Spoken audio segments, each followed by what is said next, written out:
এরকমভাবে বন্ধ হয়ে গেছে। ইউনিভার্সিটি যদি অ্যালাউ করে দেয় ঠিক আছে, উইদাউট এরকম কলেজ যখন এরকম হয়ে গেছে তাহলে এখান থেকে ডিরেক্টলি দিয়ে দিচ্ছি, তাহলে তো কাজ মিটেই গেল। কারণ নরেন্দ্রকে কথাটা জানালেই জানেন ওদের বাপ বেটায় কথা হয়েছে কিনা, সঙ্গে সঙ্গে তো ও তো একটা ওই ফিকির রাখতে থাকবে যে টাকাটা পাঠিয়েছে সেই টাকাটা তুলবে, তাই এই টাকা কবে দেবে তার তো ঠিক নেই।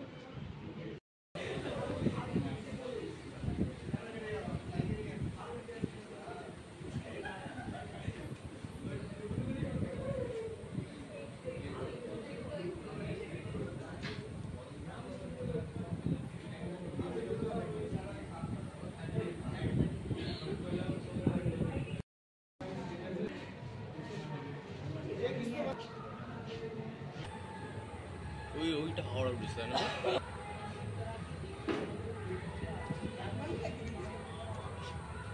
কোথায়